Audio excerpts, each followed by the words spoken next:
Obrigado. Felipe, bem-vindo. O Felipe é nosso colega da Unifra não, perdão, na Universidade Franciscana agora, mas desde o tempo da antiga Unifra. Ele é docente no curso de Psicologia, formado e com mestrado em Psicologia pela PUC de Porto Alegre, e agora está no doutorado em Psicologia da URGS, e faz parte do Núcleo de Estudos em Neuropsicologia Cognitiva. Felipe, que falta que você me faz, a importância do contato em nossas vidas. Eu acho que esse é o tema que ele vai discorrer aqui conosco, e depois que você falar um pouco, a gente abre para debate, porque está todo mundo precisando muito de contato, com certeza. Ótimo. A palavra é tua. Obrigado, valeu. Eu agradeço a oportunidade de estar aqui com vocês. Eu já trabalhei na publicidade, dei uma disciplina no jornalismo também. No começo, quando eu cheguei na UFN, há 13 anos atrás.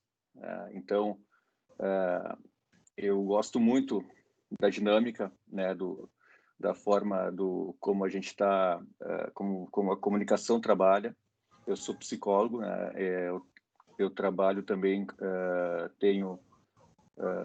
sou psicoterapeuta, tenho uma banda de Beatles, como falou a professora Rosana, e assim eu vou, né, experienciando algumas coisas diferentes, assim. Então eu sempre gosto muito de estar me aproximando, e eu vejo a comunicação como algo essencial na nossa profissão de professores, né? Também na música, acho que é todo esse contato, essa questão que a gente aborda hoje. Eu pensei nesse título, né, como uma sugestão, uma coisa meio assim, que primeira coisa que veio na cabeça, assim, quando eu falei com o Bebeto, ele disse da ideia do evento, e eu achei super pertinente, porque é uma coisa que nós estamos todos vivenciando nesse momento, e foi a questão de subitamente a gente ter vivenciar um afastamento, uma separação, assim, né, de ambientes e de pessoas que a gente costuma ver e conviver durante os dias, especialmente na universidade, mas claro, em outros contextos de amizade, em outras atividades, em outros âmbitos, educação, universidade, enfim, mas na família, inclusive. Então, a gente, esse nome, assim, esse título, é algo que veio, assim, de realmente dizer que há uma falta, né? Fruto de um afastamento, de um isolamento, de uma separação que a gente está vivendo, de presencialmente não podermos nos ver, e quando a gente se encontra, de repente, a gente não pode tocar, né? Então, essa presença física, esse contato mais orgânico hoje não existe, né? Vamos dizer assim, e ferramentas que mediar esse encontro e mediar a nossa comunicação, o que não é o que eu vejo como algo que a comunicação já trabalha com esses veículos, com essas formas de contato, e é mais sensível para nesses âmbitos, eu acredito.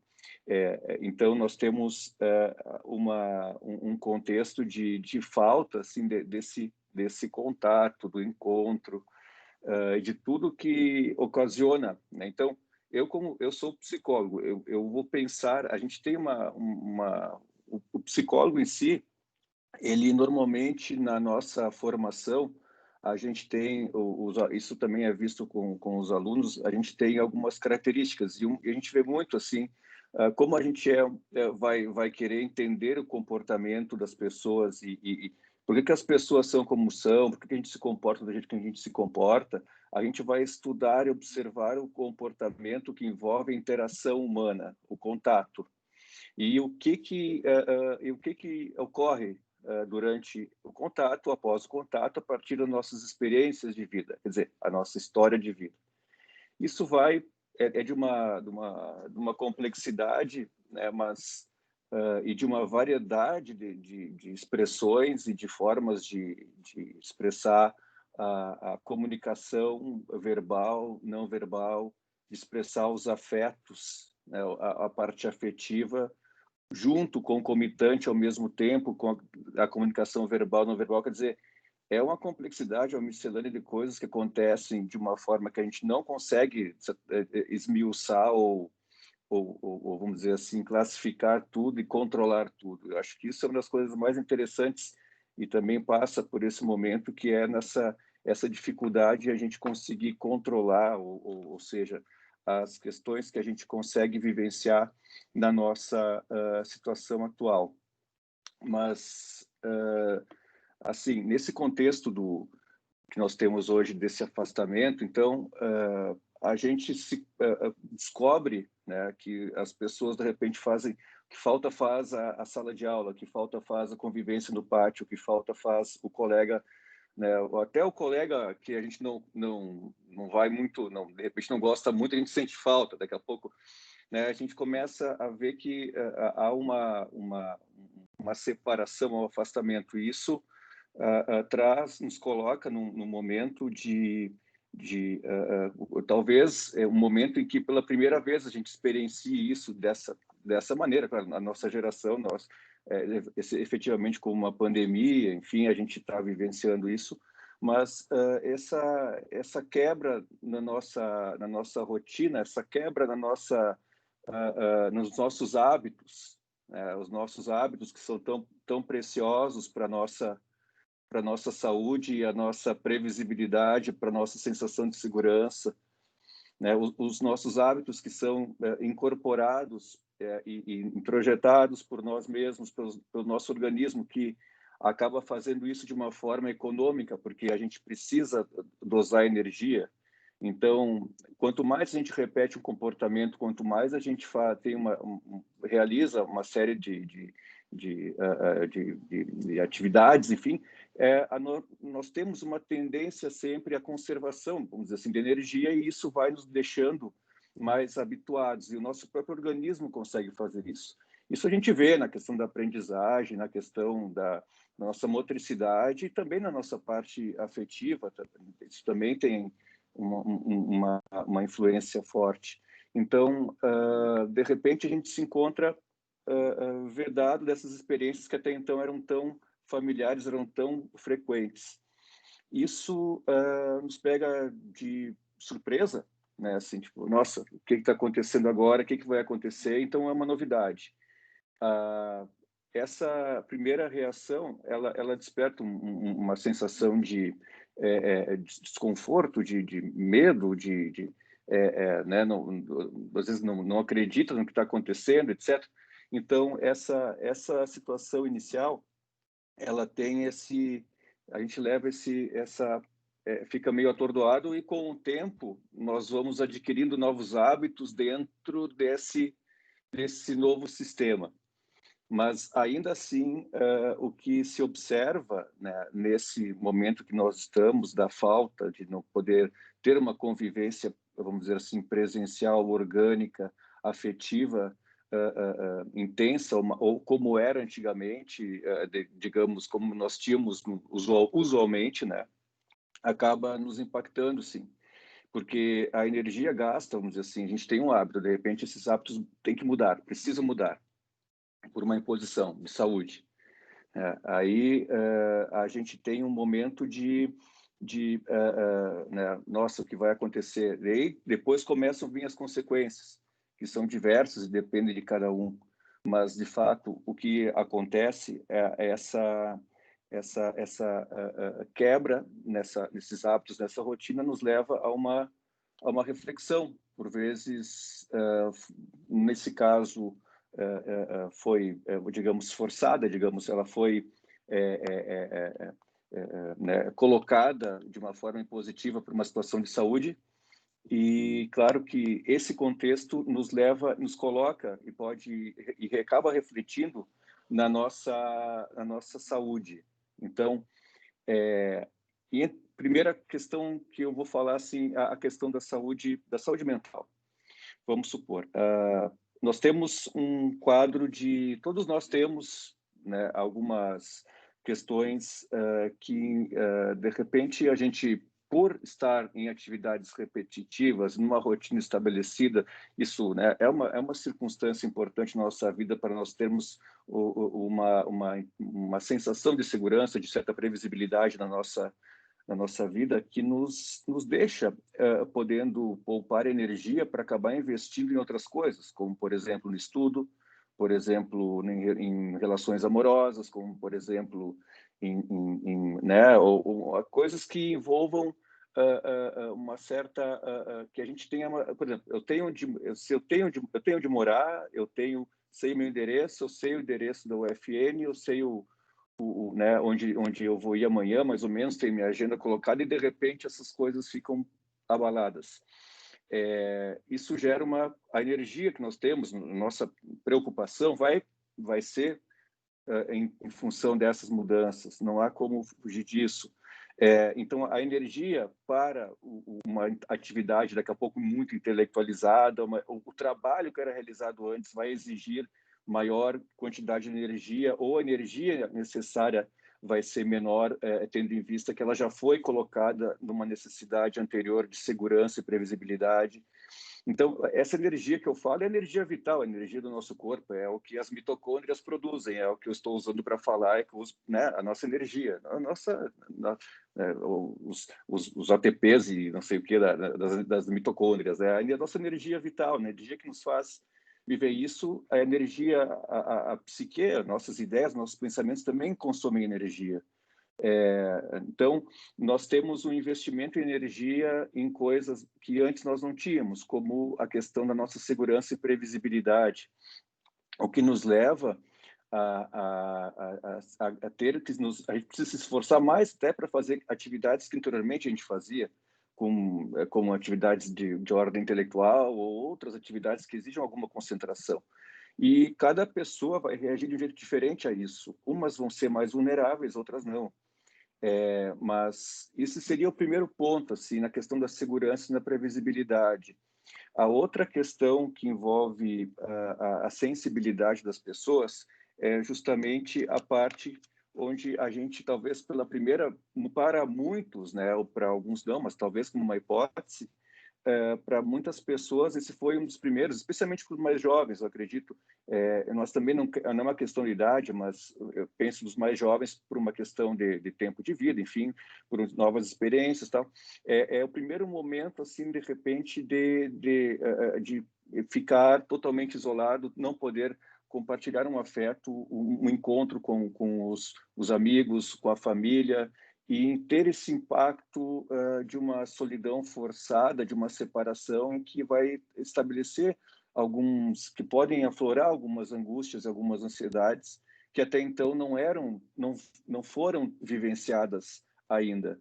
Então, é um momento de gasto maior de energia para todos, é um momento em que a gente vai precisar ter um esforço maior, talvez, para fazer algumas coisas que não fazia anteriormente, mas também é um momento em que a gente tem a oportunidade, né, vindo por um lado, talvez positivo, mas não sei se há como ter positividade nisso, né?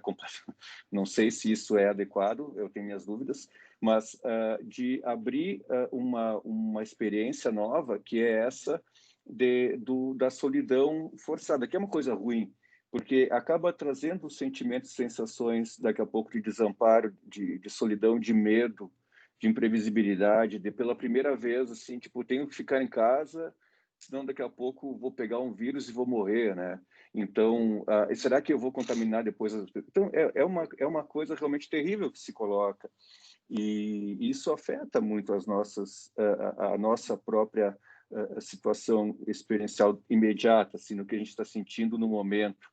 Então, daqui a pouco pode surgir que a gente fala de talvez um vazio existencial, talvez uma coisa de uma experiência nova nesse campo que até então não foi sentida ou não foi experienciada com tamanha intensidade, né? A questão de interromper as atividades que são habituais nos levam a fazer alguns questionamentos. Será que eu vou conseguir voltar à pandemia, a doença, o vírus em si nos traz a reflexão? Será que a gente vai conseguir escapar dessa vivo? Será que as pessoas que eu amo vão ficar doentes? Então, essa noia com o contexto pode se juntar a uma experiência nova e que a gente não sabe ainda, por não ter passado por isso, quais os recursos a gente tem.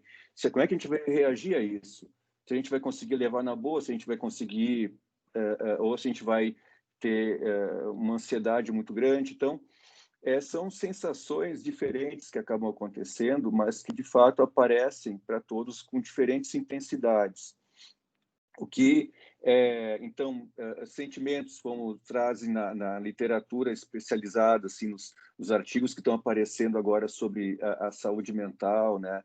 Os sentimentos que acabam aflorando nesse tempo de afastamento e isolamento social, como a irritabilidade, né? A insônia, o estresse, o medo, confusão, frustração, as questões sociais que envolvem violência doméstica, enfim. Então, nós temos a ansiedade, no contexto geral, nós temos uma série de sentimentos e sensações que estão sendo apresentadas como resultado do isolamento. Inclusive, agora, a gente não sabe, obviamente, o que vai acontecer, mas tem algumas ideias, mas existe essa preocupação de como se vai se dar esse retorno, né? Essa reaprendizagem desse reencontro. Porque, de fato, as coisas não serão mais como antes, assim, com um jargão dramático utilizado hoje em dia, né? Que é o jargão dramático que nos lança numa história meio assim apavorante, talvez, né? Mas de fato essas novidades, essa questão da própria realidade tem se mostrado um tanto quanto ainda não esclarecida. Ela gera ansiedade, ela traz essas sensações, potencializa em algumas pessoas, faz aparecer em outras. Quando eu falo em potencializa, assim, essa situação, ela tende a potencializar algum desses sentimentos que já existem em algumas pessoas. Então, nós temos que ficar atentos. Por exemplo, né, daqui a pouco, pessoas mais sensíveis a essas modificações, pessoas mais sensíveis a esse medo da imprevisibilidade, ao medo do não saber como vai ser o futuro, o medo da doença, o medo de perder o emprego, o medo, né, do que pode acontecer. Então, essas questões, esses pensamentos voltados a dados reais, a possibilidades, hipóteses reais dentro do contexto, eles atingem a todos, assim, que são, né, de alguma forma, os mais vulneráveis, as pessoas mais sensíveis, elas tendem a reagir de uma forma mais intensa, por vezes.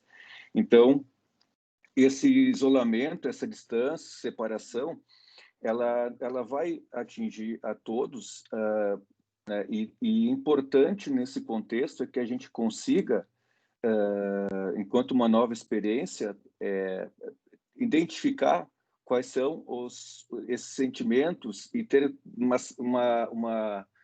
essa identificação. Ela pode ser não muito boa, porque ninguém gosta de ficar extremamente ansioso, ninguém gosta de ficar extremamente com sensação de medo, ou confuso, com raiva, né? Isso não é nada agradável, mas a vivência disso, a consciência disso, ela pode, de certa maneira, abrir uma janela para que a gente consiga lidar com o problema e de forma a vivenciá-lo e tentar, de alguma forma, torná-lo parte da nossa experiência nesse momento, mas que a gente consiga encontrar espaços que isso possa ser conversado, que isso possa ser expresso, que isso possa ser comunicado. A gente fala que isso possa ser simbolizado, que isso possa se tornar alguma coisa concreta, que possa ser colocada no mundo, que possa ser vista e dividida com outras pessoas. Aí que é a questão, né? Hoje em dia, o nosso trabalho de psicólogo, ele está né, dessa maneira, via o Zoom, ou via Google Meet, ou, né, está online, assim, à distância. Nós estamos atendendo assim, só com algumas exceções presenciais, porque algumas pessoas não se adaptaram. Então, mesmo assim, com todos os cuidados, e mesmo assim, alguns colegas não realizam mais atendimentos presenciais ainda. Então, nós temos essa questão do afastamento e do surgimento desses problemas. Então, uma das soluções seria o contato. A gente sempre fala que o contato social, o contato entre as pessoas é um fator protetivo.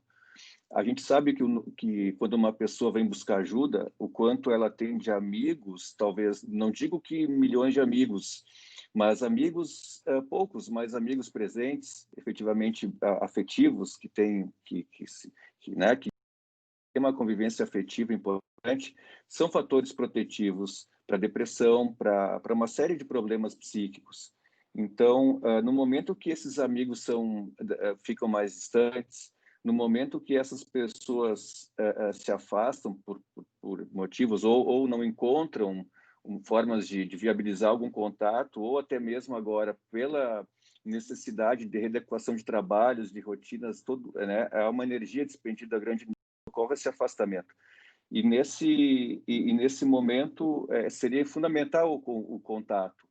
Então, nós temos aí uma equação que ainda não foi resolvida e que nós estamos sem resolver, então não tem solução de forma efetiva, assim, está resolvido. O que nós temos? A questão do afastamento, do isolamento as consequências disso a longo prazo. E aí que entra a questão, né? Como fazer? Tipo, a gente vai precisar encontrar e conversar com as pessoas. Nós não podemos nos isolar, porque daqui a pouco faz falta realmente ter contato com a família, com os amigos, com as pessoas importantes para a gente. Então, a gente fica mais vulnerável porque a gente fica sem o contato e também ainda vem as questões pessoais de medo, de insegurança, enfim. Então, a gente se vê super, vamos dizer assim, pressionados por uma situação que é nova, mas que o contato com as pessoas certamente ajudaria muito a resolver, porque resolveria o problema em si e traria uma sensação de pertencimento, de troca, né, tão importante nas nossas relações. Esse é o desafio hoje, né? Como a gente vai fazer para equalizar isso?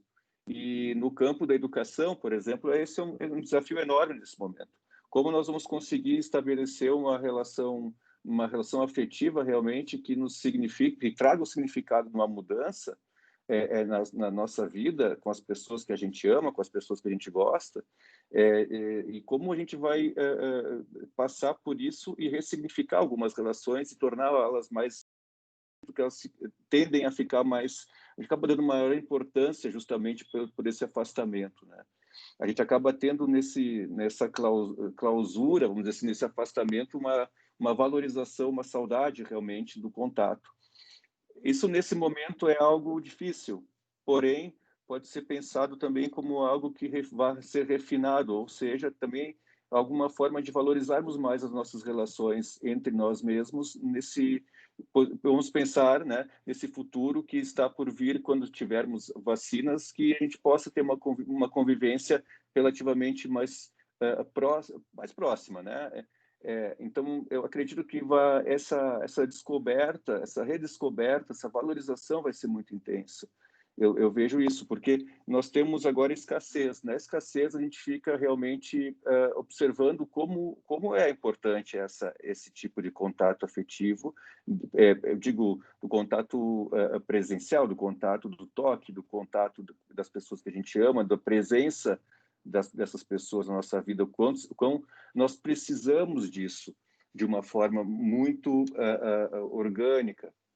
Então, nós temos uma característica realmente de sermos pessoas essencialmente que precisam desse contato para que a gente consiga ter uma realimentação e uma modificação energética, digo também, né? E uma modificação a transformação toda que envolve no contato das pessoas, numa forma de compreensão empática, por exemplo, numa forma de transformação, tem o que a gente chama, na psicologia, de vínculo, né? Estabelecimento de um vínculo. Um vínculo, ele pode ser, bom, eu acredito que você já tenha estudado isso bastante. O vínculo, ele inclui níveis de envolvimento, né? A gente fala do calor da relação. às vezes o calor da relação não vai ser tão intenso, ele não deve ser tão intenso, às vezes ele vai ser. Então nós temos essas variações. Efetivamente, quando ocorre o encontro, ocorre alguma modificação. Essencialmente, se a gente está aberto a esse encontro, se a gente quer investir, se a gente tem a abertura para encontrar outra pessoa e descobrir a partir desse encontro, a gente acaba descobrindo também quem nós somos. Então, esses paradoxos, né, que a gente tem. Só conseguimos saber quem nós somos a partir do encontro com os outros.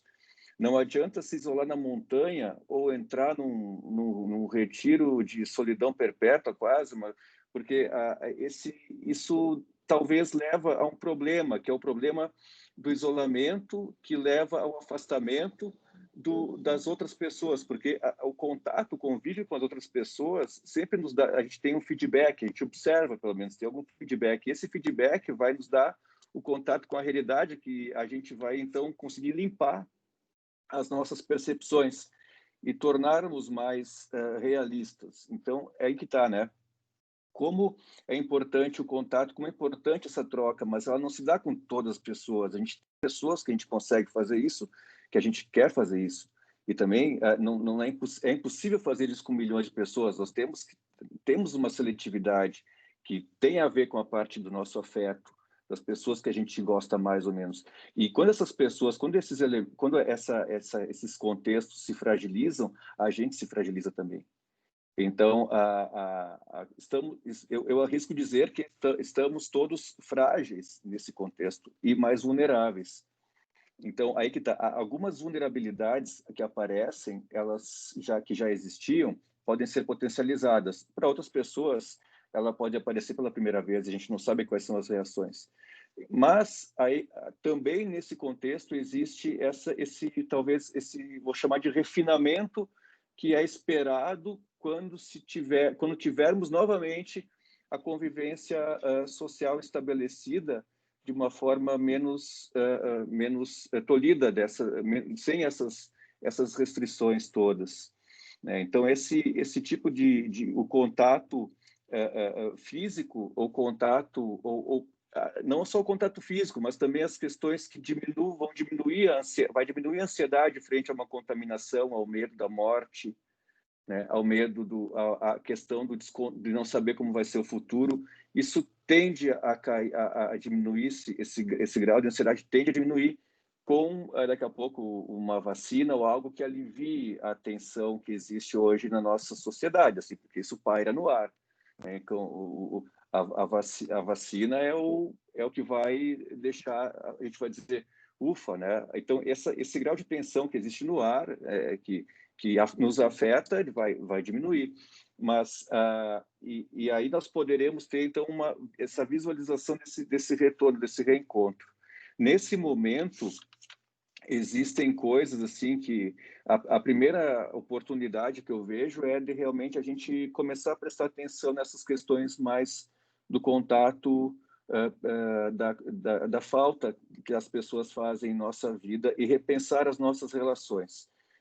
Isso é fundamental, isso passa também por repensar a nossa própria, o nosso próprio exame de consciência, vamos dizer assim. Não a consciência moral pesada, não, a consciência de a gente entrar em contato com os nossos sentimentos. Esse exame, ele é saudável, é necessário. Isso pode ser uma oportunidade para que a gente realize esse momento. Porém, há um grande custo nisso. Há um grande custo que, sem dúvida, se nós pudéssemos escolher não passar por isso, é óbvio que nós não vamos, né, evitaremos ao máximo, não queremos passar por isso novamente. Mas eu acredito nessa possibilidade talvez talvez, não com todos, mas eu tenho essa esperança, vamos dizer assim, de que a sensibilidade nas relações humanas, nas relações entre as pessoas, para as pessoas mais sensíveis, possa ser refinada, possa ser melhorada. Um autor que eu trabalho muito na psicologia, que eu me referencio sempre é o Carl Rogers, que ele escreveu um livro chamado, na década de 60, ele escreveu esse livro, chamado Psicoterapia e Relações Humanas. É um livro que trabalha, então, a metodologia aplicada em psicoterapia e que também pode ser aplicada nas relações humanas. As relações humanas, elas passam hoje, talvez, vem de uma crise, né? Nós estamos vivendo uma crise nesse ponto, talvez essa cordinha que puxaram para parar o ônibus, para parar o trem, para a gente dar uma parada, talvez para realmente equalizar melhor e verificar a qualidade e os objetivos dessas relações, passam nesse momento que a gente tem essa oportunidade. Mas o Rogers trabalha justamente essa questão de como a gente vai conseguir compreender a outra pessoa, entrar em contato com outra pessoa, crescer com isso. Eu digo, esse crescer com isso significa o que eu vou aprender sobre mim no contato com outra pessoa. A outra pessoa que eu estou interagindo, vamos dizer assim, eu lembrei de uma coisa horrível agora. Tipo, eu tinha um colega de aula que vocês já devem ter visto essas coisas, os caminhões das empresas atrás escrita como estou dirigindo, né? O meu amigo queria fazer uma camiseta assim, como estou interagindo, né? Tipo, se eu estou interagindo bem no telefone para o meu terapeuta. Mas, enfim, a gente começar a ser mais sensível a esse tipo de contato. Há uma questão também que pega muito talvez esse vácuo, vazio existencial, como sempre algo que se tem algum receio ou represente algum perigo, né? Que não seria algo também, de certa forma, tão terrível e não também tão prazeroso, mas seria algo, por um momento, talvez, algum tipo de reflexão um pouco necessária para um crescimento e autoconhecimento. Mas isso acontece junto com os outros. É muito perigoso se isolar, é muito perigoso tentar achar resposta sozinho, porque nós temos a gente se perde. Não é às vezes não é uma boa ideia ir para o meio em uma expedição, que nem aquele cara do filme lá, Na Natureza Selvagem, que inclusive o ônibus foi tirado do lugar porque tem gente que estava indo para lá e botaram ele. Aquele filme com o cara, A Natureza Selvagem, que é o filme da trilha sonora do Ed Vedder, né, passam nas aulas. Então, não é isso, não funciona assim. Isso a gente está tendo a prova hoje. Nós não podemos nos isolar para nos conhecer, nós temos que nos conhecer interagindo. É aí que se fundamenta nosso real conhecimento de nós mesmos. E é aí que as coisas começam a aparecer de uma forma mais clara e nítida, no encontro. E é fundamental. Eu acho que essa falta que a gente está sentindo hoje das nossas rotinas, que tanto talvez a gente pudesse até reclamar em certos momentos, né? De uma tendência queixosa, talvez, algumas vezes, mas eu acho que eu vejo como uma necessidade que assim que tiver a oportunidade, a gente vai ter uma espécie de reaprendizagem, a gente vai ter uma forma diferente de enxergar as coisas. Eu tenho essa esperança, ao mesmo tempo que sei também que talvez isso nesse momento está representando uma dificuldade muito grande para todos nós. Então, eu acho que eu vejo que o primeiro passo nesse contexto todo é reconhecer e aceitar esses nossos sentimentos, que podem ser estranhos para nós nesse primeiro momento, que eu falei antes, sentimentos de medo, ou o que é a solidão, ou essa questão do medo de não saber se eu vou pegar um vírus e vou morrer, porque a morte aparece também muito, muito próxima, é algo que na nossa cultura também a gente nega muito, que nos lembra que nós temos um tempo finito, um tempo de vida, e a gente nega, né? Especialmente na juventude, que é esperado, porque quando a gente chega numa idade que a gente descobre que a gente não vai mais poder ser um astronauta que vai para a Lua, a gente diz, bom, astronauta eu já não posso mais ser, então está descartado, e o tempo vai passando, daqui a pouco, bom, não posso mais ser jogador de futebol, então, né? Então a gente vai descobrindo que existe essa finitude.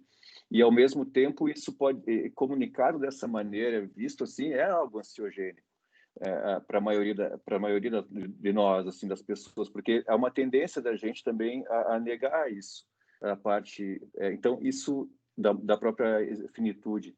Então isso tudo junto nesse grande sistema que a gente está hoje, assim,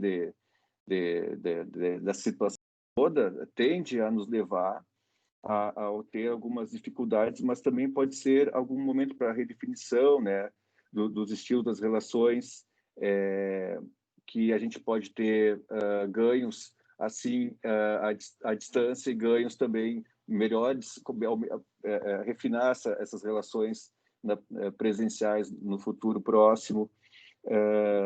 A gente pode e deve, quando esses sentimentos estão muito exacerbados, representando dificuldades para a nossa vida, nós devemos buscar ajuda, nós devemos buscar um aconselhamento, um atendimento, conversar com pessoas próximas. Não precisa ser necessariamente com um psicólogo, mas com alguém que se tenha afinidade, com alguém que se tenha confiança, né, de uma amizade, de um familiar ou de alguém que a gente realmente tenha uma confiança em poder conversar.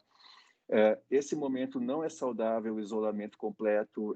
Quando a gente começa a perceber isso, a gente fica preocupado. Eu acho que as pessoas, né, há uma necessidade de ter sempre alguém para conseguir conversar. Eu lembro agora do outro filme, do clássico filme do Náufrago, né, do Wilson, lá da bolinha de vôlei, né? Então, aquilo sim, tipo, a necessidade de ter alguém que a gente chega a imaginar, né? Conversar com outra pessoa. Depois a gente está conversando sozinho mesmo, está falando sozinho, mas a gente está...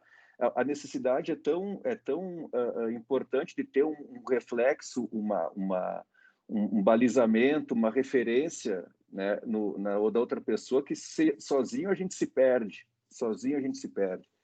Então, essa mensagem da saúde mental, né, que sem saúde mental não tem saúde, né? Então, a saúde mental depende do nosso contato com as pessoas. E o que faz o psicólogo nesses contextos? Ele é essa pessoa que oferece contato. Se não é encontrado em lugar nenhum, se nós não temos ou poucos lugares, ou com uma qualidade de relacionamento que não ofereça esse espelhamento, esse contato, essa troca, esse crescimento, essa compreensão empática. E na universidade a gente tem isso. Acredito que nós encontramos isso nos colegas, a gente encontra isso nos colegas, nos professores. Nós temos essas oportunidades. Elas não acontecem de forma sistemática, mas elas acontecem toda hora. Elas acontecem de uma forma espontânea. Às vezes não, mas ela vamos dizer, o afeto que se espalha em intensidades diferentes, ele é captado por nós de uma forma consciente, de uma forma inconsciente, não consciente.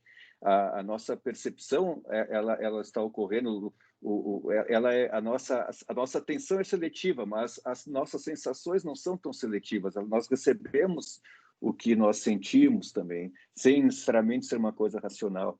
Então, eu acho que essa quebra, esse afastamento nos fragiliza demais.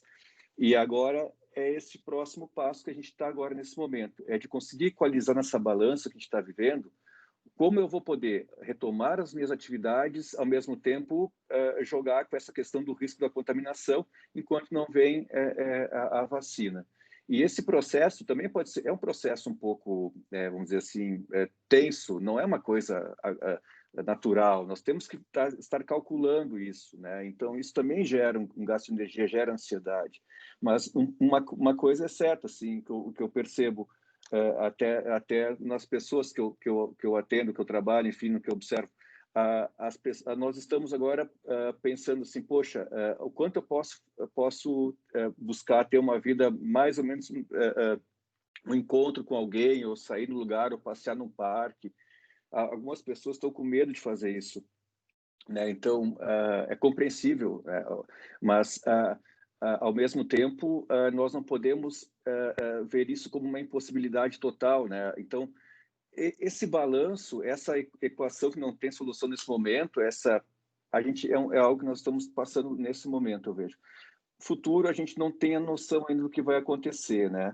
Mas há sempre uma esperança e uma forma assim de que a gente consiga em breve retomar algumas atividades de uma forma diferente, talvez com maior refinamento, maior qualidade, né? Amadurecimento, talvez. Amadurecimento é uma palavra meio, né? Mas há uma certa há uma aprendizagem, acredito, nessa transformação que a gente está vivendo hoje. E as pessoas que precisam, necessitam de ajuda, do contato, elas precisam e devem buscar, né? Porque essa retomada, esse reencontro que vai... Agora tem a separação, teve o afastamento e depois agora vão ter o encontro, um reencontro. Um encontro ou um reencontro. Vai ser interessante, porque nós estaremos, de certa forma, diferentes do que nós estávamos em março. E nós vamos encontrar as mesmas pessoas? Não, não vamos encontrar as mesmas pessoas. Vamos encontrar pessoas novas? Provavelmente. As mesmas pessoas de antes, mas agora pessoas novas, sim. Nós estaremos diferentes, eles também vão ver que a gente está diferente, nós, né, convivas.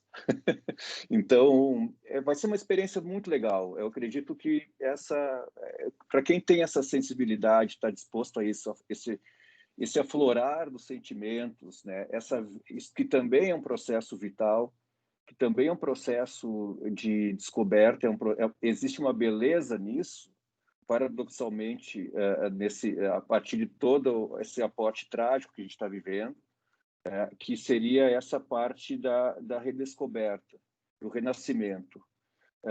Então, pensar nesses ciclos, né, nessa parte que é terrível nesse momento pela questão da doença, das mortes, do afastamento, do sofrimento, podemos chamar da solidão, do isolamento, né? Mas se nós tivermos as condições, no caso, algumas de conseguir sustentar isso e buscar o apoio de uma forma, usando alguns instrumentos ou vias como essa que a gente está usando hoje, a gente pode e vai encontrar atenuantes para essa situação, né? Mas claro que esse processo vai ser algo bem interessante de se sentir, acredito, né? Eu falo muito na questão do sentimento porque é o que realmente nos cabe na parte da consciência. Então, sempre quando a gente fala assim, como a gente faz para a gente se conhecer melhor ou descobrir quem a gente é, tal. Eu falei antes que não adianta subir na montanha e se isolar do mundo por décadas para saber, não, porque daí a gente se perde e vai achar o Wilson da bolinha, né, do náufrago. Então, essa descoberta, ela é processual, mas ela envolve o sentimento, fundamentalmente. Pela parte sensível que a gente consegue se conectar com o mundo, não é pela parte racional. A parte sensível que envolve os sentimentos, a parte racional ela é importante, cognição, tal.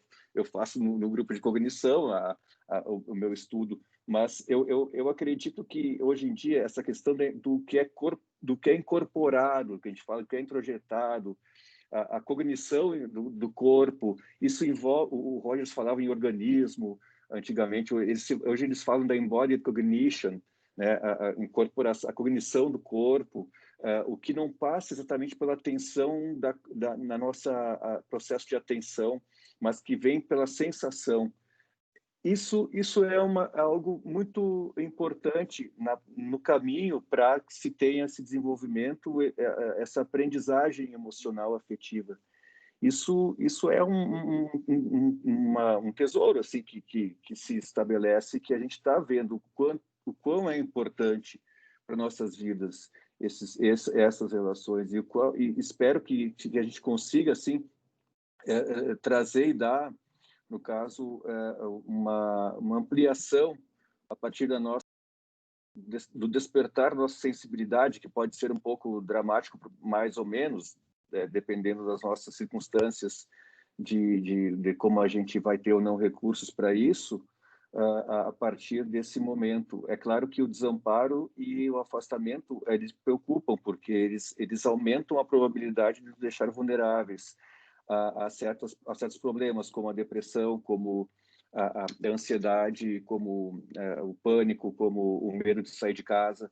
Então, a gente fica mais vulnerável a isso, mas eu acredito que nosso processo de resiliência, de sustentação, de aprendizagem, possa encontrar nesses espaços, como, por exemplo, a universidade, que são espaços que potencializam a questão dos nossos recursos pessoais, né? A gente consiga ter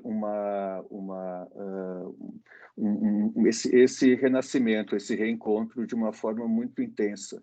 E que, quando isso acontecer, que a gente consiga expressar os sentimentos de uma forma também intensa e também muito aberta, né? Sem, como diria um amigo, né? Digamos, sem pudores, né? Que quanto mais intenso isso, mais vivencial, melhor. Então, eu quero esperar isso, assim. Eu acredito nesse movimento e acredito noutra questão que nós vimos bastante nesse momento, que é a preocupação com os outros, esses movimentos solidários, que bem ou mal ou bem, daqui a pouco, né, por questões, enfim, mas os movimentos solidários, assim, de preocupação com outras pessoas. Agora nós vamos ter muito isso. Nós vamos observar muitas pessoas, por questões econômicas, em sérios, em um desamparo muito evidente de recursos básicos de sobrevivência. Então, esse é um outro desafio, mas a própria solidariedade também é uma forma de prestar vamos dizer assim, uma certa reverência à nossa necessidade de estabelecer um vínculo e nos colocar num pé de igualdade, vamos dizer assim, e também de uma forma de conseguir identificar que nós não estamos sozinhos, existem, né, outras pessoas no mundo.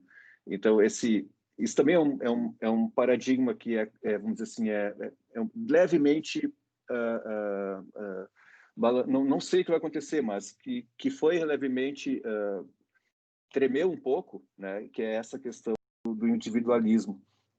Mas, enfim, isso não seriam tantas coisas, mas, de fato, o que nesse momento eu vim aqui falar com vocês a partir do evento, a partir do que a gente propõe, né, nesse contexto, seriam essas ideias de como a gente pode, a importância a gente constatar a importância dos nossos contatos, nossos vínculos afetivos.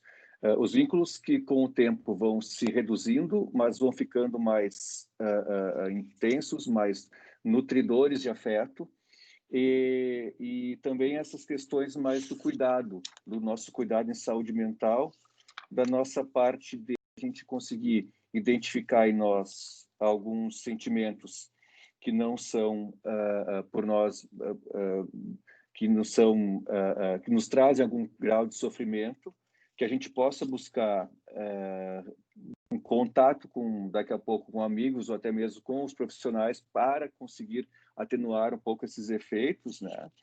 E também a vinculação com uma ideia de futuro, que é algo que realmente nesse momento pode ser um pouco difícil, mas que também é fundamental para que a gente consiga nos vincularmos com algum grau de esperança, porque isso tem o tom realista, porque se espera que isso realmente aconteça em função das novas expectativas vinculadas à ciência, digo da vacina, digo de tratamentos, enfim, mas também de projetos pessoais, do que envolve, do que nós vamos querer fazer, ou com quem nós vamos querer estar e conviver, e se sentirmos próximos e nos modificarmos, a desenvolver nossa abertura, nosso crescimento e nosso afeto. E o afeto tem a oferecer, e o afeto que, certeza, proporcionalmente ou mais, nós também vamos poder receber, né, de uma forma intensa e muito nutridora, vamos supor assim. Eu tenho essa esperança que e certamente isso vai nos trazer experiências, no mínimo, interessantes, né? Então, eu acho que nesse momento seria isso, né? Eu quero conversar com vocês e ouvi-las, para que a gente possa responder algumas perguntas, o que vocês tiverem de questionamentos, enfim, A princípio, seria esses pontos que eu gostaria de apresentar aqui até então. Obrigada, Felipe, por trazer, assim, de uma forma tão clara, tão presente esse estranhamento que a gente está vivendo, né? Não somos mais quem éramos, somos uma incógnita e, com certeza, vai haver uma grande estranheza que se a gente voltar, ou quando a gente voltar com essa vacina, sobre os rumos do que vai acontecer com todos nós, da nossa relação com o trabalho, da nossa relação uns com os outros.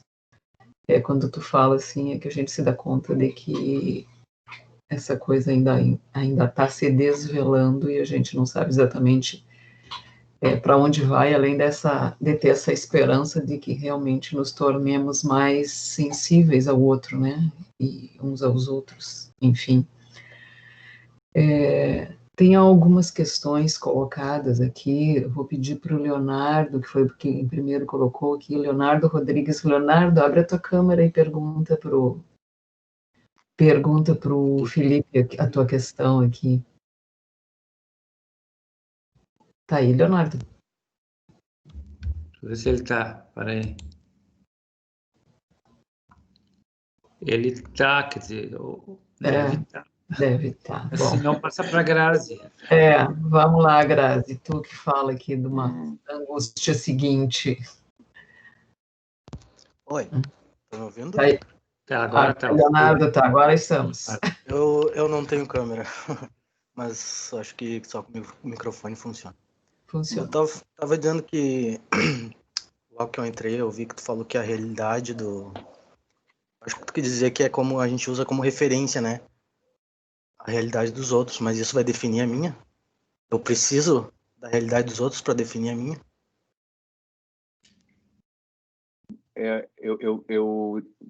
A questão é o intercâmbio, a troca, o movimento. Tipo, é como se fosse uma negociação, é como se fosse uma conversa, uma comunicação.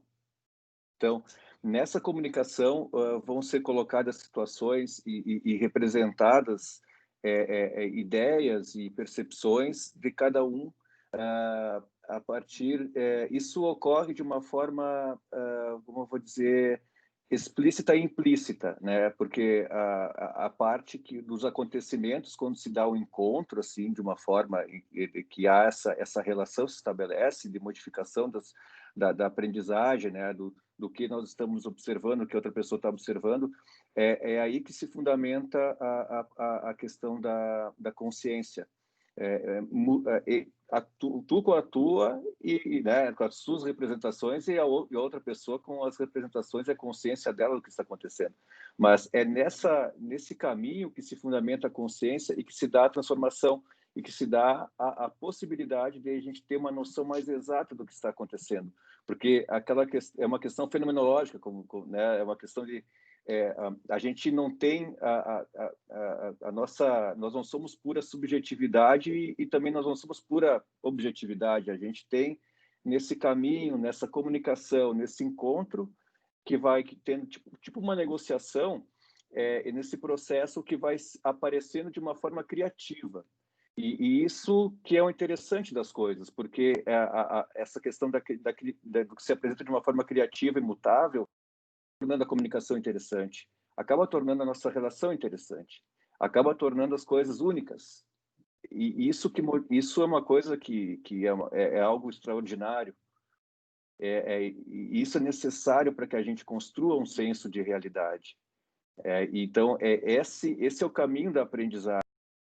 E essa seria a maior motivação nesse ponto, né? Então, esse encontro, essa comunicação, essa negociação. Então, é difícil afirmar o que seria uma e outra, porque é tipo uma comunhão, algo que acontece que envolve esse encontro e que se modifica, mas que não se tem uma coisa estanque, ela é mutável. Isso aí é muito interessante, porque pega pontos bem interessantes da filosofia e também da parte E ou E junto, não dá para separar, também na questão da comunicação, da percepção. Sim, Então, pode falar. Não, pode falar. Logo que tu falou isso, eu tava pensando uma coisa que eu tinha visto, que será que a cadeira existe quando ninguém olha ela? Aí eu fiquei, bom, se ninguém me olha, então eu não existo. Se ninguém me vê. Isso é interessante. Essa é a parte filosófica né, da presença, né, do que tu representa a tua presença, né? A gente tem a presença do outro materializada, vamos dizer assim, orgânica, que ocupa um lugar no espaço e transmite sensações afetivas quando a pessoa está perto, ou ela tá no meu campo experiencial, vamos dizer assim, que a minha percepção alcança, ou ela é uma... Aí nós vamos entrar em outras questões. Aí ela é uma imagem, uma imagem 2D que não fica em 4D, fica em 2D, né? Seriam Sim, coisas... entendo. Então, mas de fato, essa questão da presença, que é essa presença modificadora, ela se daria justamente nesse encontro, que tem a comunicação, que se fundamenta pela comunicação e pelas sensações afetivas e também cognitivas, tudo isso junto, né? Então, isso fundamentaria essa própria construção dessa realidade, essa misturança toda, né? E as sensações que advêm dela, para ti e para os outros, nesse encontro que vai sendo um intercâmbio, né? Sim, obrigado, Felipe. Isso aí tu vai ter que pesquisar na parte da filosofia depois, mas é muito triste essa parte, né, da percepção, tá? Uhum. As teorias interacionistas nunca estiveram tão presentes, né? Isso aí.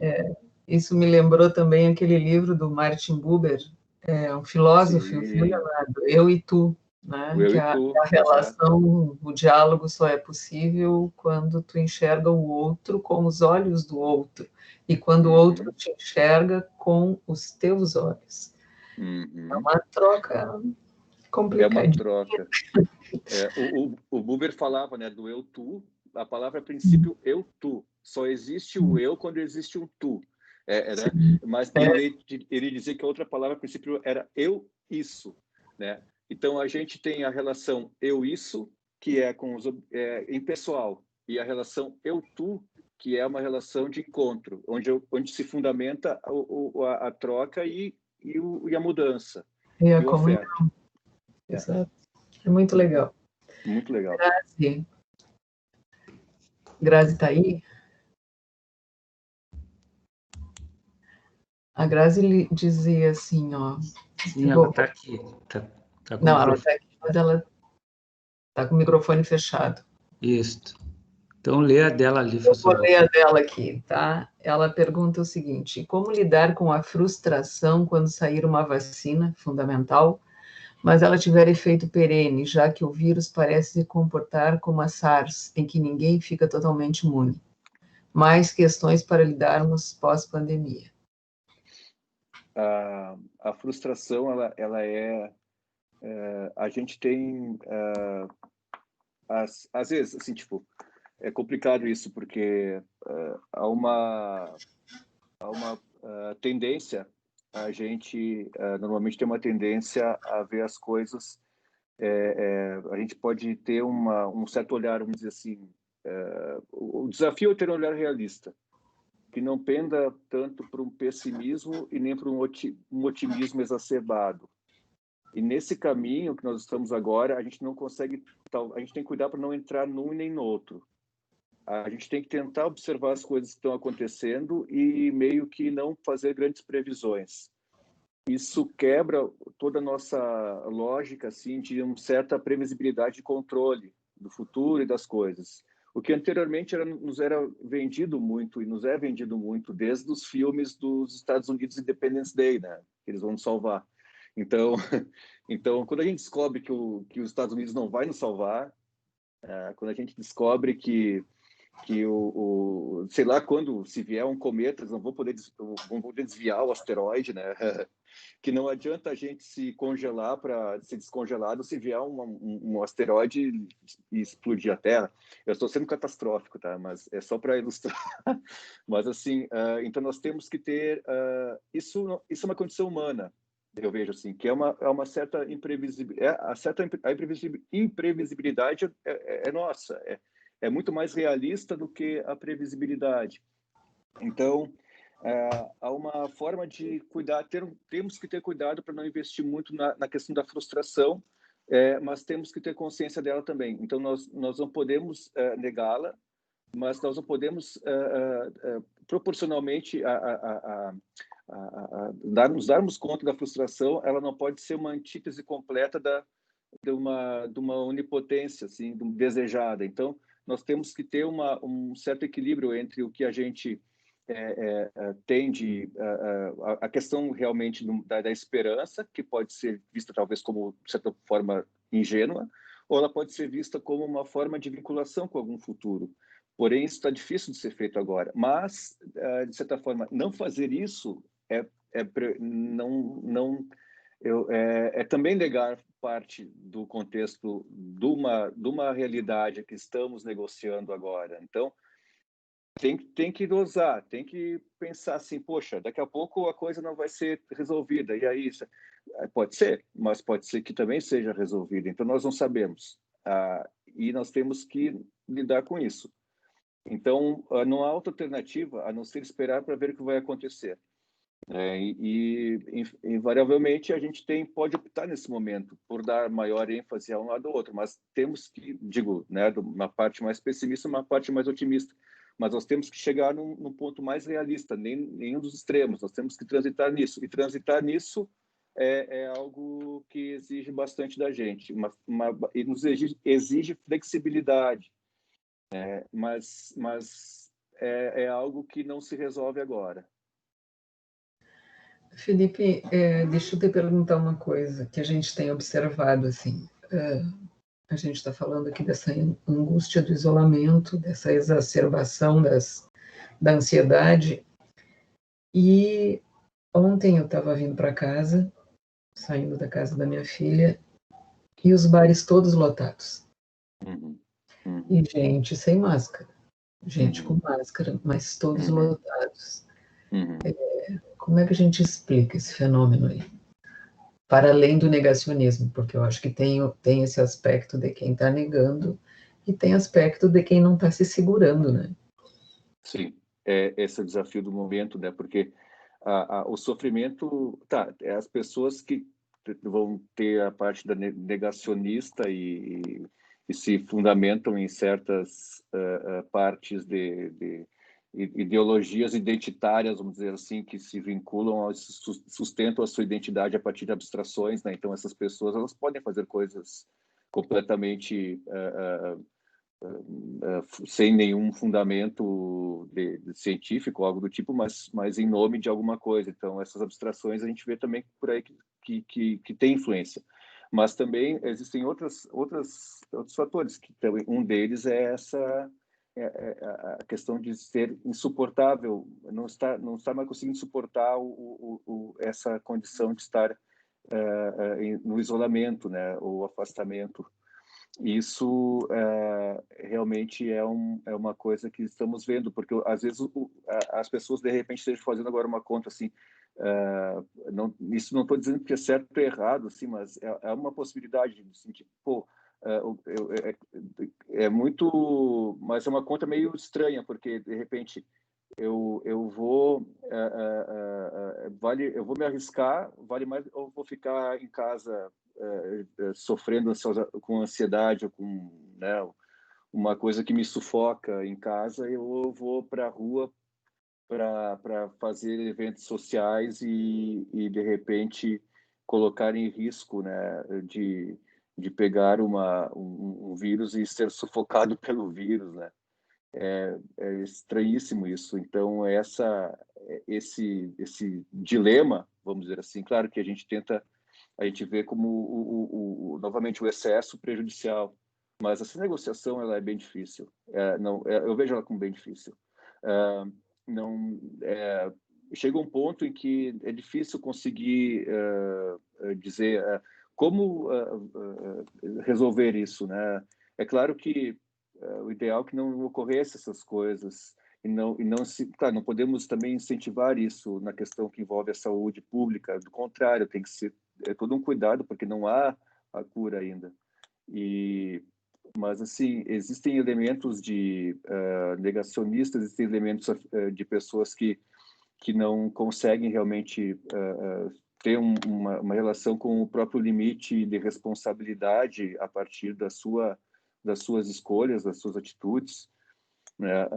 Ao mesmo tempo que há uma necessidade das pessoas, só acho que deveria talvez a gente ter um cuidado maior. Por isso que aquela pessoa que não sai mais de casa hoje porque tem medo de pegar o vírus e não vai no mercado, não faz nada assim, mas e realmente está em alto sofrimento pelo isolamento, essa pessoa, eu digo assim, olha, pega, põe a máscara, vai num lugar afastado que não tenha muitas pessoas durante o dia, caminha na quadra, evita o contato e volta, mas, né?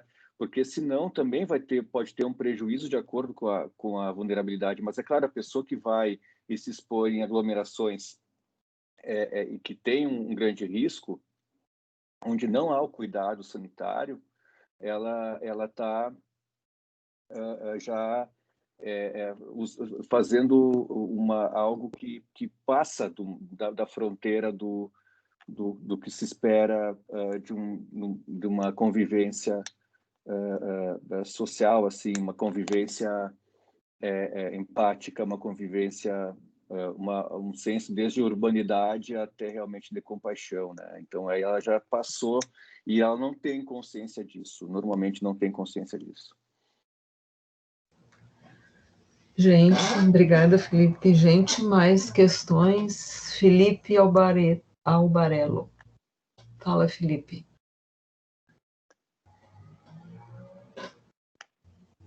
Felipe coloca. Tá com o microfone fechado, Felipe? Ele escreveu ali, Rosana.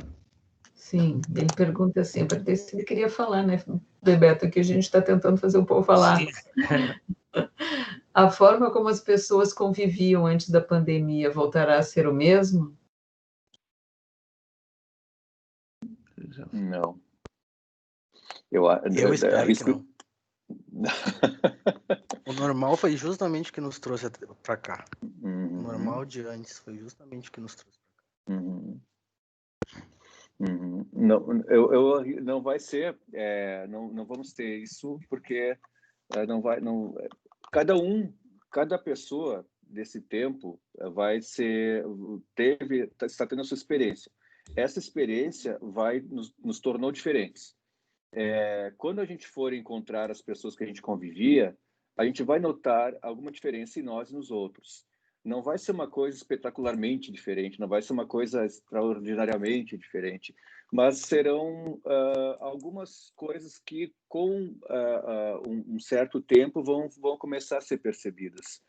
Eu acredito que algumas coisas serão potencializadas, serão catalisadas, no sentido de serão aceleradas, alguns processos vão ser acelerados talvez, aprendizagem nesse campo das relações, nesse período. Então, essas modificações vão ocorrer, isso vai ocorrer. A intensidade e o tamanho disso, como isso vai ser observado, vai depender como cada um vai viver esse momento. Algumas pessoas são mais sensíveis, outras não, outras vão, né, mas vai haver uma diferença. Vai ser observada nas pessoas que a gente mais convivia, porque daí dessas a gente vai ter esse contraste. E também o contraste e a diferença em nós mesmos é indissociável, é inseparável. Então, eu acredito que a abertura, o principal nesse momento nessa retomada, quando ocorrer, é a abertura. Estarmos abertos ao encontro. O encontro pressupõe a nossa capacidade em desenvolver uma escuta, desenvolver uma observação, né? E estar aberto aos sentimentos que afloram, né? E aceitá-los e ter esses sentimentos como aliados para que a gente consiga colocar e fazer coisas nesse mundo que vai, digamos assim, retomar suas atividades, né? Que Mas coisas diferentes vão ocorrer. A gente já está diferente. Por já estarmos diferentes, já vai ser diferente. Quem mais, gente? Alguém mais tem questões para colocar para o Felipe aí, que ele já está falando há mais de hora? Sim, temos mais 5 minutinhos ainda, Rosana. Então, alguém quer trazer? Tem alguém de mãozinha levantada aqui. Quem é? Deixa eu ver. Baixou a mão e não falou. Eu. Então fala. Primeiramente, Eu. o Leandro. Tá, Leandro, fala. Loreto. Primeiramente, boa noite, Felipe. Boa noite. Eu queria te perguntar mais em relação à formação acadêmica. Tu considera que as pessoas se tornaram um pouco mais ansiosas com essa pandemia? Talvez estarem muito isoladas, estarem só dentro de casa, que nem tu estava falando agora. Tu analisa essa ansiedade maior nas pessoas? Sim, sem dúvida. Está acontecendo, né? Isso está aparecendo direto nas aulas, na parte acadêmica. Eu observo isso nos meus alunos, eu observo isso com os meus colegas professores. A gente está passando por um momento de realmente a gente fica muito a ansiedade nos tira a concentração, ela nos tira a energia que a gente colocaria para desenvolver nossas tarefas de uma forma como a gente fazia antes. Ela pode nos inundar de vez em quando com preocupações excessivas, até além do que realmente possa ser aceitável, vamos dizer assim, em relação ao que realmente está acontecendo.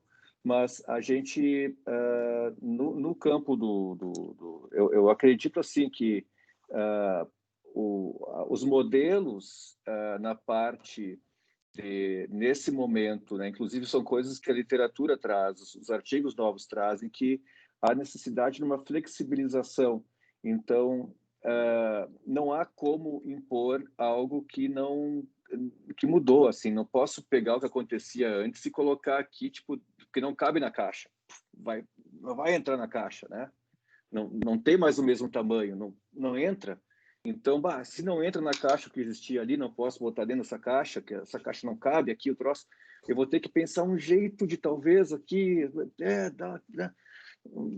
é isso que a gente está tentando agora, né? A gente está tentando ajeitar ali aqui para ver se funciona aqui e tal. E a gente vê, isso aqui não deu certo, isso aqui vai dar certo. Então, é um laboratório ao vivo. A gente está vivendo um laboratório ao vivo, uma experiência ao vivo. Tendo sob esse ponto de vista. Isso gera ansiedade. E quanto mais a gente quer, a gente precisa ter essa flexibilidade. Isso envolve todos os setores, não só para que a gente possa ter uma maior compreensão das dificuldades. Mas são dificuldades construídas, impostas pelas circunstâncias. Então, nós não podemos negar essas dificuldades. Nós temos que parar e, né, para e olha, escute, senão o trem passa por... Nós temos que avaliar a situação de uma forma a constatar o que está acontecendo e não negar, porque se a gente negar as dificuldades que está acontecendo, a gente está sendo injusto é ótimo, né? Não quero, né? Deixa a justiça fora disso. A gente está sendo de alguma forma, não tem como não usar uma palavra que seja de valor assim, mas a gente está sendo, a gente está esquecendo, está deixando de ter um contato com a realidade e está sendo muito rígido conosco. A gente se impõe uma rigidez muito grande em questão de desempenho e avaliação de desempenho. Isso agora é uma coisa, olha, então essa história, nós não podemos. Estamos tentando colocar as coisas dentro dessa caixa, não cabe mais. Então, a gente vai ter que achar um jeito de mudar as coisas. E aí a gente vai começar a questionar e perguntar o que realmente é importante. E aí que a gente vai pensar assim, poxa vida, e agora? Mas, assim, quem está ansioso não consegue dizer assim, poxa vida, e agora? O que vai acontecer, né? Bom, mas Não assim, consegue tem jogar essa a caixa possibilidade. fora. Não, não adianta botar força, senão vai estragar tudo, né? Nós temos que ter um tempo para as coisas. E esse tempo das coisas é o que nós estamos vivendo agora. Então, essa flexibilização, teria que ser geral, envolvendo instituições, envolvendo no cunho acadêmico, os alunos, nós todos, a sociedade inteira, né? Leonardo? Muito obrigado, Felipe. É uma oportunidade de se adaptar, né? Mais forçada que seja, a única opção, se adaptar. Ela não precisa ser, a questão de ser forçado ou não, ela depende muito disso, assim, será que vale a pena? O que vale a pena? Será que vale a pena ser forçado? Aí que tá, né? Temos que nos cuidar primeiro, né? Daí que entra a questão do cuidado. Isso, obrigado. Mas, Felipe, não sei se acontece só comigo, por isso que eu vou até expor aqui. Às vezes, tipo, quando eu tenho algo importante, às vezes eu fico pensando dias antes, enquanto tá acontecendo, eu tô pensando, tipo, outros métodos que eu poderia ter realizado, e depois que aconteceu, eu fico pensando no mínimo mais uma semana ali, o que eu podia ter feito diferente. Isso são questões que envolvem aprendizagem, né? São avaliações que se fazem. Eu vejo como, claro, tem um nível de sofrimento nisso, às vezes, quanto energia vai se investir nisso, né? E quanto isso vai tomar do teu tempo, etc. Mas conseguir fazer isso de uma forma que se tenha um investimento de energia, vamos dizer assim, né? Esperado, não excessivo, e que isso não gere um sofrimento tão grande, né? Isso é uma coisa importante de fazer esse tipo de avaliação, porém não pode ser né, em excesso, né? Daí que daí gera sofrimento.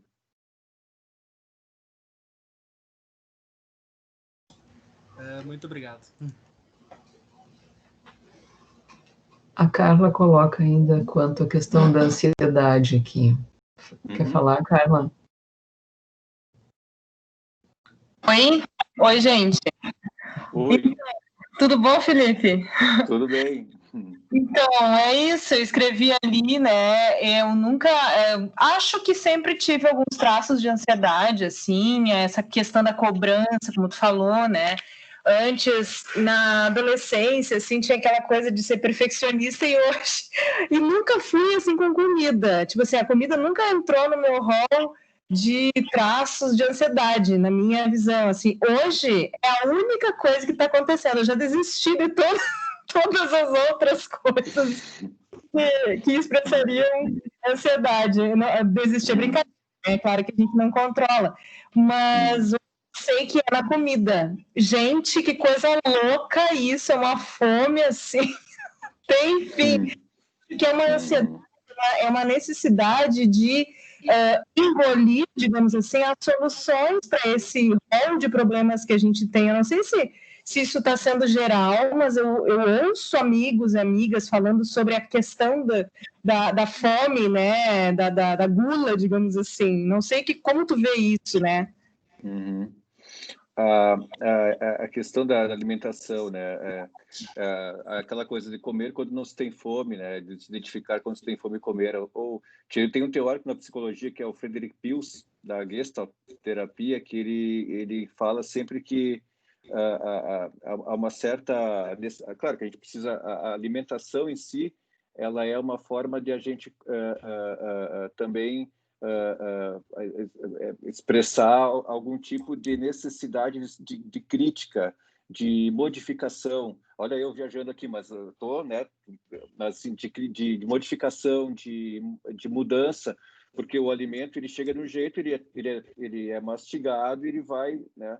Isso seria uma expressão assim, tipo, saudável assim, da alimentação, porque nós precisamos ser críticos e modificar as coisas, tal, e que o alimento tem que ser mastigado para poder ser bem digerido.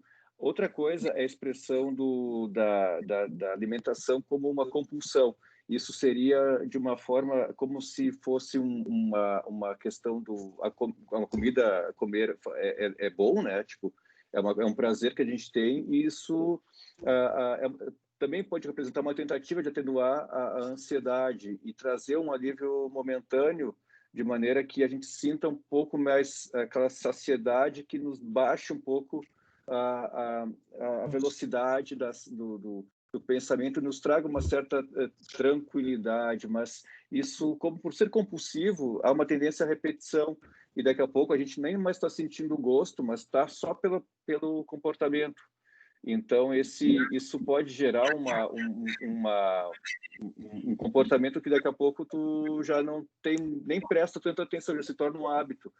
Então, é importante ter esse estranhamento de estar comendo muito. Isso já é importante para tu conseguir tentar fazer avaliar o quanto isso está sendo não prejudicial para a tua saúde.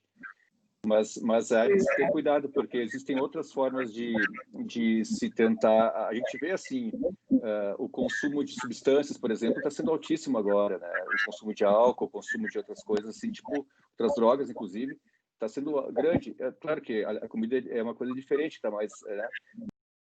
Essa compulsão, isso é um traço de ansiedade, sim. Que coisa. Obrigada, Felipe. É isso aí. Mas olha, tu não te apavora, tá? A coisa é geral. Ai, socorro. Não, obrigada.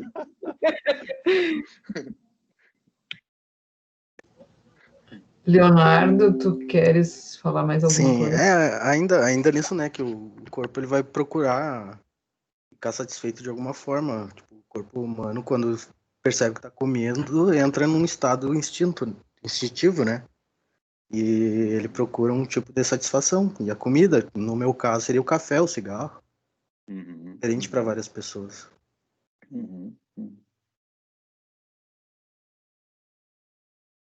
E é isso mesmo. Isso que eu só queria falar, né? Ok, isso aí. Então, Tiago, deixa eu ver uma coisa, tem mais um aqui. Acho o povo compulsivo por celular também, diz o Tiago. Este é um outro ponto delicado. Só sabem mexer no celular em todos os momentos. Isso é interessante também, é também uma compulsão, né? Também Mas é o que nos restou, né? É o que nos restou, momento, né? Tiago, eu acho que é sintomático. A questão das imagens, né? E da imaginação, né? Por vezes. São coisas que nos restam, assim, nesse momento mesmo. Bom, gente, já são... Está encerrando o nosso tempo aqui. Quase 10 horas. Quase 10 horas. Alguém quer fazer mais alguma colocação para o Felipe? Rapidinho aqui para a gente fechar, uma última pergunta. O Leonardo continua de mão levantada aí. É típico do Leonardo e Leandro e Leonardo. Que dupla. Ótima dupla. Bom, Felipe... boa, pergunta bastante. Obrigada por tu ter vindo conversar conosco. Tá? Eu acho que nos tempos antigos, certamente alguém ia te convidar para ir jantar. Como a gente ainda não pode fazer isso, não sei se quando é que poderemos fazer alguma coisa dessa ordem, a gente te agradece por essa presença virtual aí, que deixa é um alento também, né? Quando a gente ouve uns aos outros, ainda que nesse sistema mediado aqui. Sim. Tá, obrigado, Felipe, por ter aceito o nosso convite aqui. Valeu. Isso. Eu agradeço o convite de vocês aí. Eu gosto de falar dessas coisas e o tema me agrada e agradeço a oportunidade. Quem quiser pode me procurar na UFN, meu contato, tem nas redes sociais também, pode me chamar, tá? Fique à vontade. Tá bom. Tá bom. Muito obrigada. Valeu. Tchau, então, boa noite. Tchau. Obrigado, Felipe. Obrigado, Rosana, pela mediação. Obrigado, Rosana. Tchau. Obrigado aos colegas. Tchau, boa noite. Tchau, boa noite. Nos vemos amanhã de manhã, último dia de fórum. Bom que todo mundo já está em casa, já está jogado no sofá. Obrigado, galera. Obrigado, gurizada. Vou parar a gravação aqui, então. Abração. Até amanhã, gente. Tchau, Daqui a tchau. pouco, né? É. Tchau, tchau. Obrigado. Até. Tchau, gente.